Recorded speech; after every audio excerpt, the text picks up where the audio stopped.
ఫిబ్రవరి 26 నుంచి ఇప్పటి వరకు సిపిఎం పార్టీ ఆధ్వర్యంలో ప్రజా చైతన్య యాత్ర 653 కిలోమీటర్లు ఈ జిల్లాలో, పశ్చిమ గోదావరి జిల్లాలో ఉన్నటువంటి ప్రజా సమస్యల మీద, ముఖ్యంగా తాగునీరు, సాగునీరు, అలాగే ప్రభుత్వ గృహాలు, పేదలకు ఇవ్వాల్సినటువంటి అనేక సంక్షేమ కార్యక్రమాల మీద, అలాగే దళిత వాడల్లో ఉన్నటువంటి శ్మశానాల మీద, అనేక ప్రధానమైనటువంటి సమస్యల మీద ఈ రోజున పాదయాత్ర చేయడం జరుగుతోంది.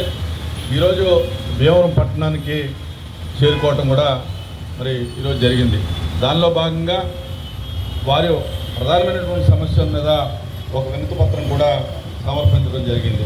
ఖచ్చితంగా వీరు చేసేటటువంటి ఈ పాదయాత్రలో డిమాండ్స్ అన్నీ కూడా న్యాయబద్ధంగా ప్రజలకి అవసరమైనటువంటి విధంగా ఉన్నాయనేటువంటి విషయాన్ని ఈ సందర్భంగా తెలియజేస్తూ, వీరు మరి ఏ పార్టీ అయినా ఎవరైనా కూడా ప్రజల పట్ల, ప్రజా సమస్యల పట్ల, పేదల పట్ల అవగాహన కలిగి ఉండటం అనేది చాలా సంతోషం. కనుక ఈ రోజున ఈ యొక్క పాదయాత్ర ఈ పట్టణం చేసిన సందర్భంగా నాకు కూడా ఈ వినతి పత్రం ఇవ్వడం జరిగింది. ఖచ్చితంగా ప్రభుత్వం దృష్టికి వీరి యొక్క డిమాండ్లని నేను తీసుకెళ్ళడం జరుగుతుంది. అలాగే వీరు చేసేటటువంటి ఈ పాదయాత్ర ద్వారా ప్రజలకు మేలు జరగాలని, అలాగే అనేక సమస్యల మీద, ప్రజా సమస్యల మీద వీరు పోరాటాలు కానీ వెనుకలు కానీ ఇవ్వాలని, ప్రభుత్వం కూడా ఈ యొక్క ప్రధానమైన సమస్యల మీద స్పందించేటటువంటి విధంగా నేను కూడా చర్యలు తీసుకుంటానని చెప్పి సందర్భంగా నేను తెలియజేయడం జరుగుతూ ఉంది.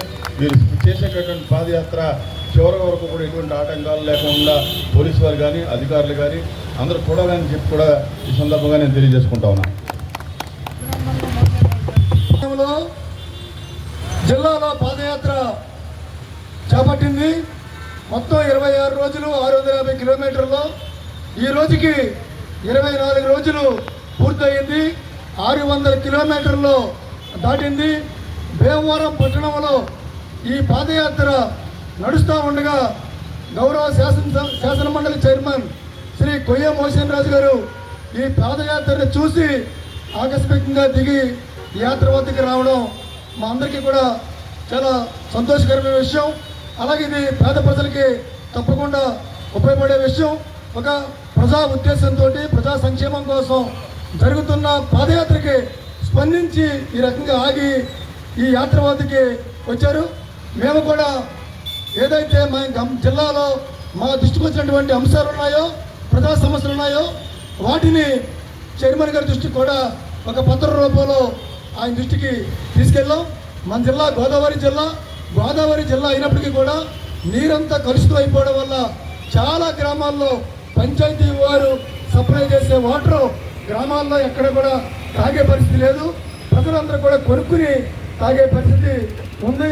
మేమేం కోరుతున్నామంటే విద్యాశ్వరం నుంచి ఏదైతే పైప్ లైన్ ద్వారా సప్లై చేస్తామని చెప్తున్నారో దాన్ని వేగవంతం చేసి అన్ని గ్రామాలకి కలుషితమైన నీళ్లు అందించమని చెప్పేసి కోరుతా ఉన్నాం. అలాగే గ్రామీణ ప్రాంతంలో ఈ రోజున మొత్తం అంతా కూడా నిర్వీర్యం అయిపోయింది. డ్రైన్లు కానీ ఏమి కూడా లేవు. కాబట్టి ఆ విషయాన్ని కూడా ఓకే అదే శాసనమండలి